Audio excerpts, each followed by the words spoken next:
Good morning, everyone, and welcome to our Sunday service for September 7th of 2025.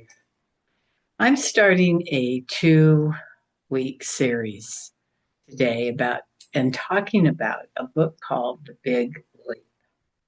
And what The Big Leap is about, it's about transcending our limitations. And it's what the author calls the upper limit problem. And he says that we are all experiencing self imposed ceilings, all unconsciously, but they're belief systems that we can have only so much, we can only be so healthy, we can whatever, but they're self imposed because none of it's true.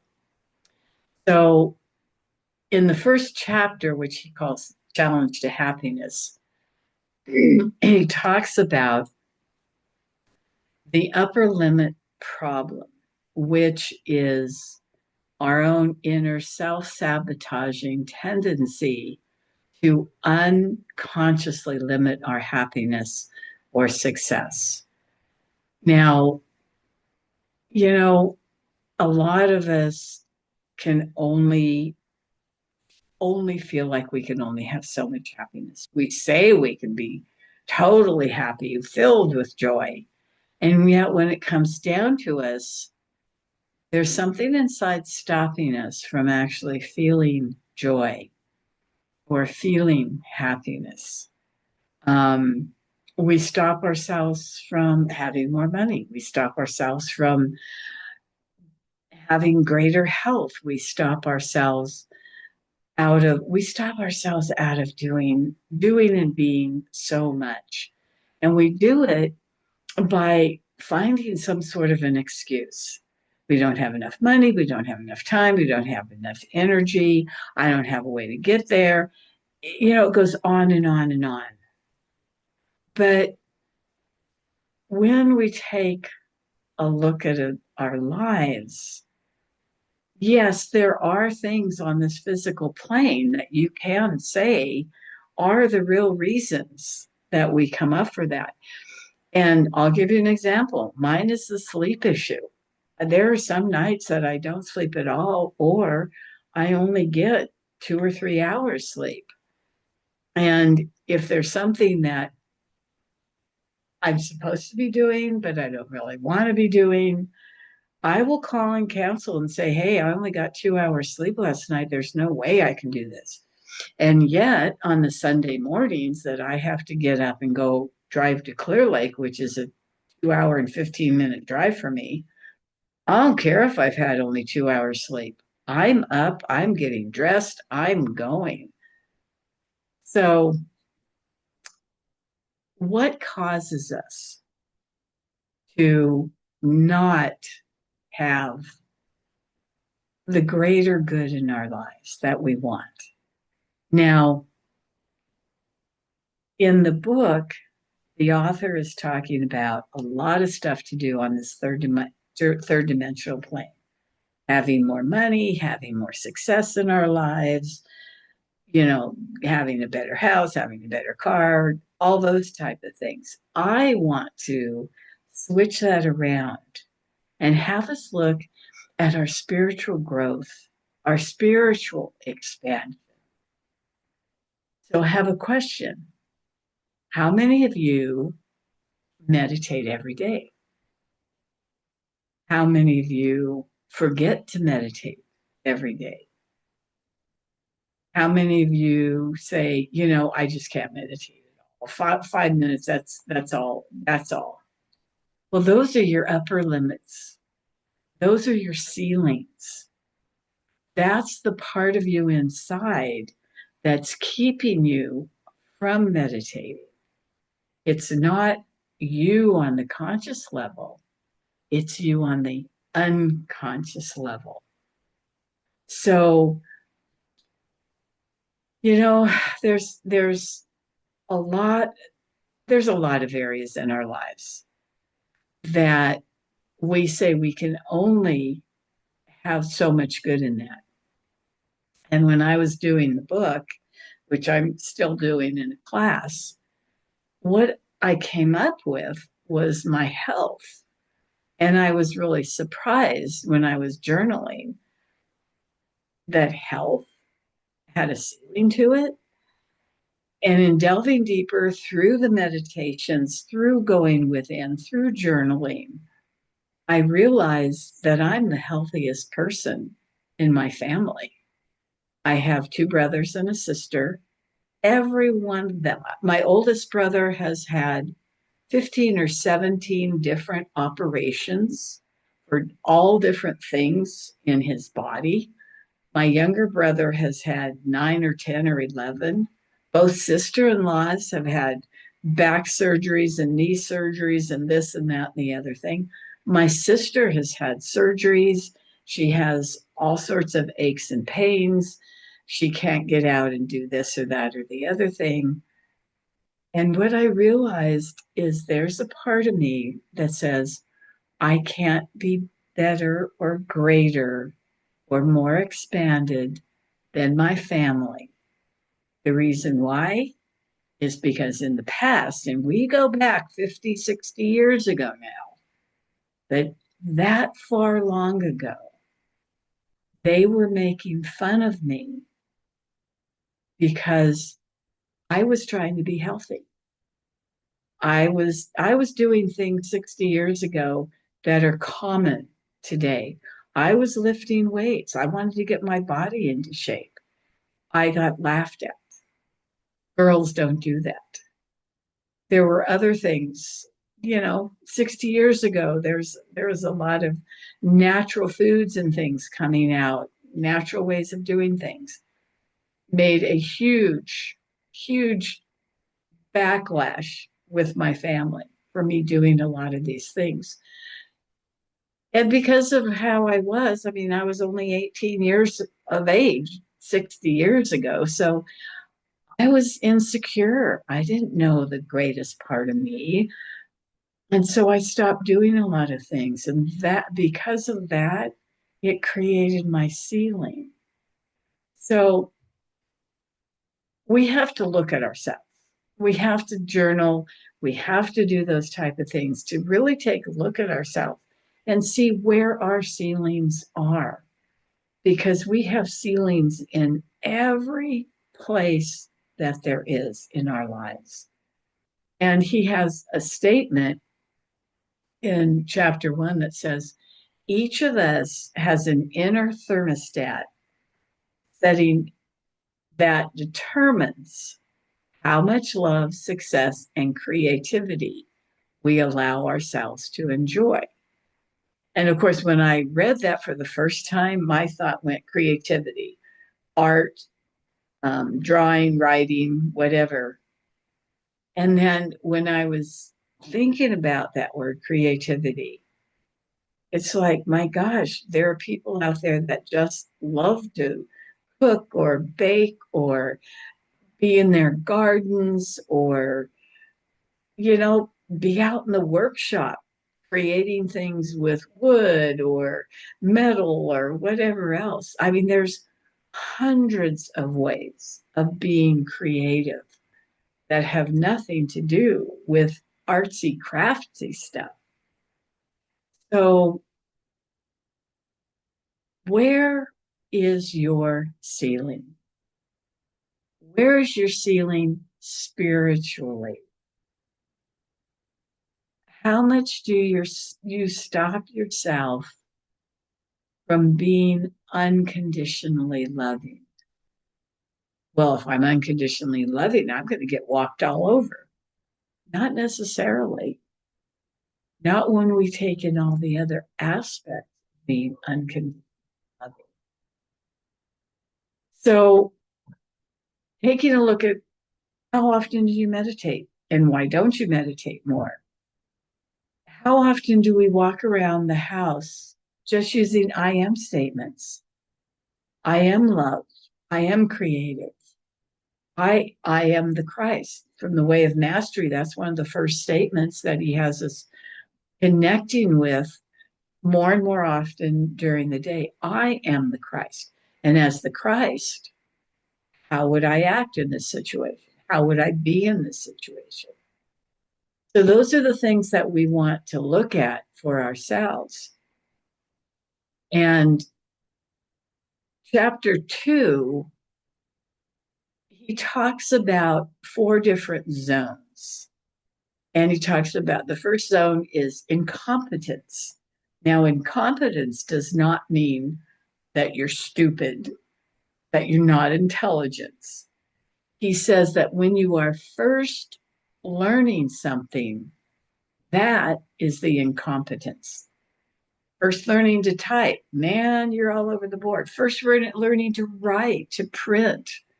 Come on, let's look at 2 years old and 3 year olds that are learning to print their names and things. They are all over the board. So he calls that the incompetent state. You're just learning something. And competence is when you're getting good at doing what you do. You're getting better at knitting, you're getting better at writing, you're getting better at the piano, you're getting better at singing, whatever it is, you're getting better at doing what you do. And excellence, he calls, is being super great at something. You've got this down. You now know where your fingers go on the piano keys. You know where the chords are for the guitar. You are getting good at knitting, where your hands are learning how to move and your fingers are learning how to move. And so that's what he calls competence. Excellence is being super great at something. This could be anything. This could be typing. I mean, working on the computer. You don't even think about where your fingers are going. You're just typing, your hands are just moving.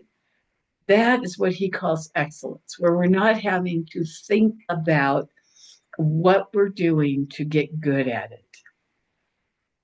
But there's another level, and he calls it genius. This is when you're super great at something, like being excellent, but now you're doing it with passion and enthusiasm. And in his case, genius does not equal an intelligence level. You don't have to have an IQ of 180 or whatever it is. Genius to him is when you're doing something that your soul comes alive with. You feel energized, awake, alive. And he's urging us to consistently live in our zone of genius. And he calls it the sweet spot of our deepest talents and greatest contribution to life. So, we could all get really good in what he calls the excellent level at doing the job. I mean, if we've been, let's say, a secretary for a long time, or a receptionist, or a carpenter, you get to the point where you're excellent, where you know that job, you know how to cut and nail and screw and do whatever you're supposed to do. But the shift from excellence to genius is when you go to do it and you become alive. This is feeding you. And that's what he's talking about for this genius level. And he has a statement for this chapter that says, only when you are doing what you love will you eventually succeed. So start finding what brings you alive. That is your soul speaking to you. And then in chapter 3, he says that really there's only 2 emotions that run our lives. We're either in love or we're in fear. And love is an expansive state. So when we're doing what we love, our bodies feel expanded. But in fear, in love, there's only love. In fear, there are many, many different avenues of fear. But anytime your body starts to contract, that is an element of fear. And he has us look at what emotion we're running on in every moment. And we feel it in our bodies. Is our body expanding? Is our body contracting? And the body knows. Now, I have a great example. The other day, I decided, it's time to dust and clean my apartment. So I got the dusting out and I'm dusting it. And I'm feeling into my body, and it's like, well, is it neutral? And it's like, no, there's a little contraction there. Okay. Then I got the vacuum out and I'm vacuuming, and I realized my body was actually contracting just a little bit more. So I thought, okay, I'm in contraction, which means fear. What's the fear? The fear was that this was going to take me hours to do, and I was going to have to just keep doing this like most of the day, which I had to laugh at because my little apartment, it takes me only 2 hours to thoroughly clean it. But it's the idea that I was doing something I didn't really like to do. I had to do it, but I didn't really like to do it. And then when I started cleaning the kitchen and doing the dishes, I felt this expansion. And I realized I like having a clean kitchen. I like going in my little kitchen area and seeing it clean. I don't care if the dishes are in the dish drainer, but they're clean. Things are wiped up. And so I thought, well, that's interesting. Um, Dusting and vacuuming isn't my thing, but washing dishes is. So I had to laugh. But there's more to it than just what we're doing. Have you ever been told something that you reacted negatively to? Sometimes a type of criticism or judgment from someone. And what was your initial reaction? Anger, hurt, embarrassment? Did you feel like you wanted to shrink into a hole so no one could see you, or to run away? There's so many emotions that could come up, but every one of them connects to the feeling of fear. Or on the flip side of that, did you go into any one of those feelings and then realized that you could use what was being said as a chance to change, to grow, to see a part of yourself differently? Every one of us has a hidden side. Heck, if I need to see something on my back, I need two mirrors to do it. The one I'm looking in at the wall, and another hand one to show my back into the mirror that I'm looking at the wall. So maybe the criticism we get could be the universe assisting us to see an unseen part of ourselves. And, as we go through life, we really want to see the unseen parts of ourselves, not to judge ourselves, but to love ourselves. And maybe that's what where criticism is really getting to. Maybe it's the universe having someone give us some sort of criticism to trigger the part in us that resents that gets triggered by that, just to show ourselves that we haven't been loving ourselves. There are times that people can tell me things that would normally maybe hurt my feelings a little bit or kind of set me back. And it doesn't bother me at all. I find myself opening up to them. And in this case, as I'm going through the book, expanding. So, why the difference? Why somebody could say something one day and it's like, wow, okay, there's a part of me that needs to hear that. So, thank you. And the very next day, somebody could say something even, differently, but less of a criticism. And I get triggered by it. So my question is, how often are you loving yourself? How often do you look in the mirror and say, I love you? You're beautiful. You're worthy. You're essential to the earth. what whatever it is that you want to say to yourself positively, but every one of it is about loving yourself. So in this chapter, one of the quotes he says, if the essential function of fear is to contract, and the essential function of love is to expand, then staying in love is the only way to always expand. And if you can't stay in love for what's going on around you, stay in love for yourself. And the fourth chapter, which is the last one I'll discuss today, he gives us an ultimate success mantra. And it says, I expand in abundant success and love every day as I inspire others to do the same.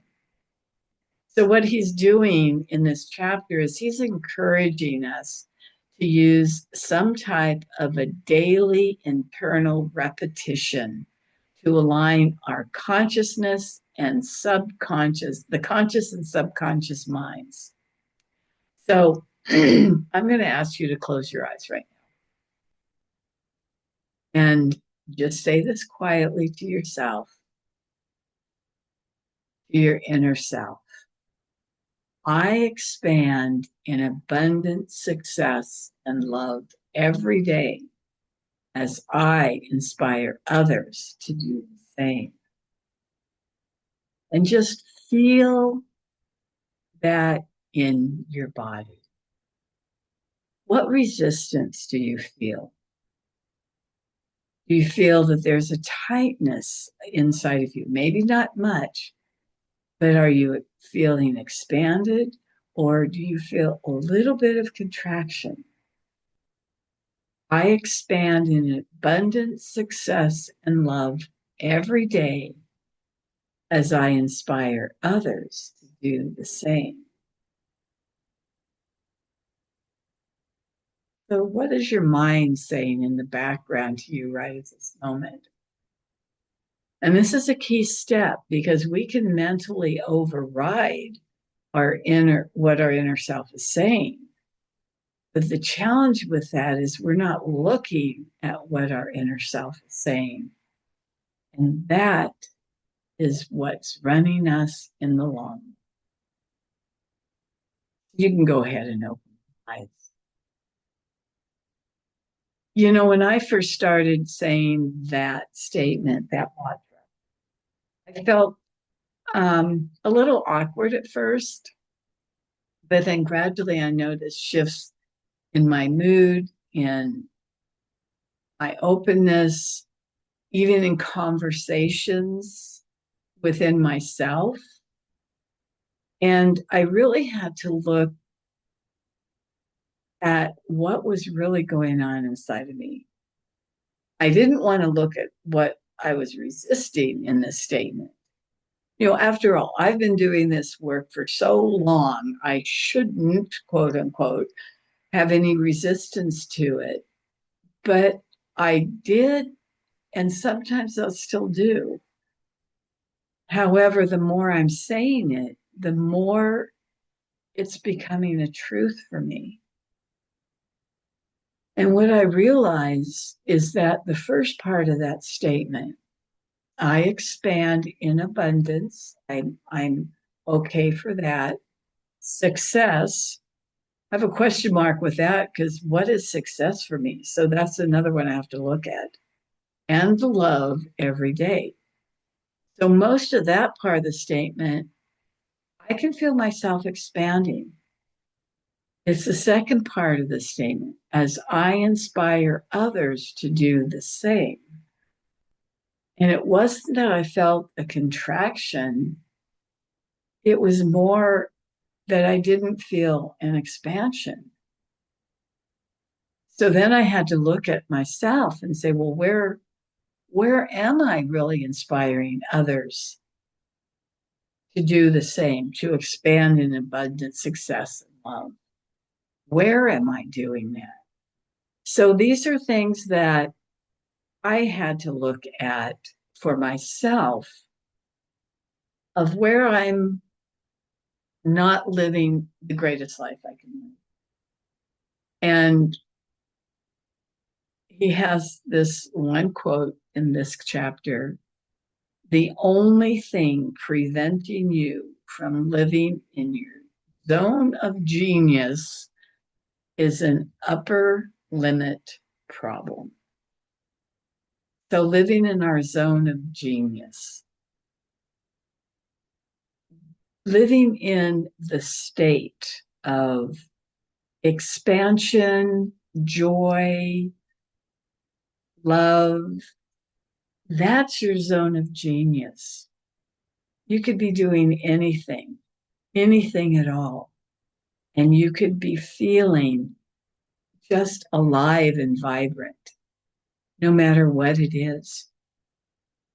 So the next time I had to pick up the vacuum cleaner, I had to look at how I could shift from feeling this slight contraction to feeling a little more expanded, maybe not greatly expanded doing my vacuuming, but a little more expanded.